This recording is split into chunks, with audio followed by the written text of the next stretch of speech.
Hey everyone, hey, welcome back again. We have this ebony fence which I think it was around about 70 meters. The reason I'm showing you this one is this is an example of a cut top and bottom.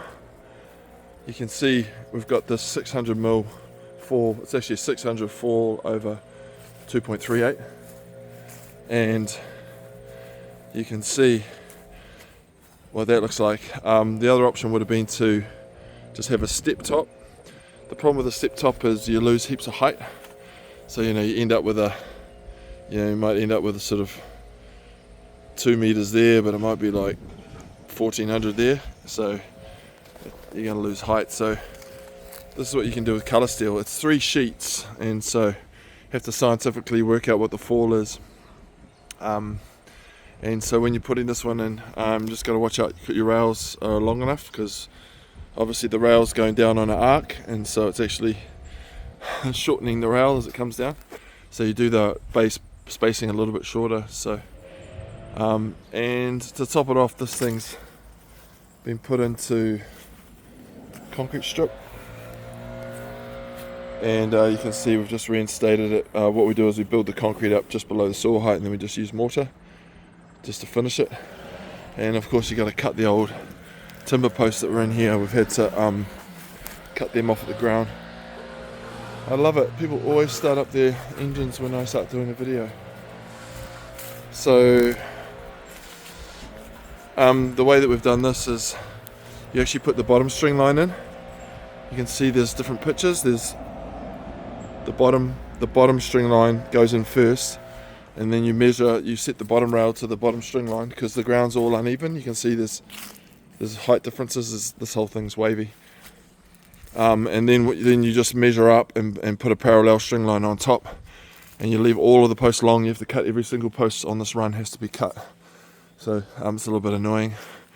And then what you want to do is you'll have series of runs. So there's one run here, there's one run here, that's another run.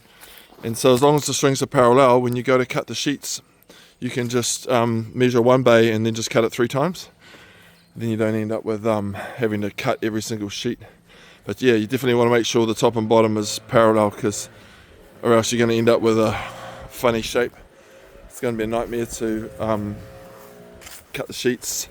So we normally cut the sheets on blankets on the back of the trailer on the flat deck. But yeah, it goes down through here. There we go, down through there. Man, you guys must love watching fences. You come back, just love seeing fences getting built. These caps, they're normally designed to go on a flat post that's cut level, but you can actually cut these on an angle, and see how the screws are on an angle. That's not a good example. Whoever screwed that, this is a better example. The screws are meant to be the middle of this. Yeah, these Metalcraft caps are really good. Yeah, you can just put them on a slight angle like that. Normally on a set fence they sit on a level post, but these posts are cut on an angle, so you can see what we've got all the way down here. So yeah, a bit of a challenge, especially coming down this bank here. But it's a good result because we're getting the height. I'll just go back a bit so you can have a look. So yeah, whether you're installing one or whether you're thinking about getting one, we can do this cut top and bottom. The labour costs obviously goes up a little bit. There's a lot of cutting. You literally have to cut every single sheet. So that's what that looks like. Awesome. Thanks for watching. That's Coloursteel.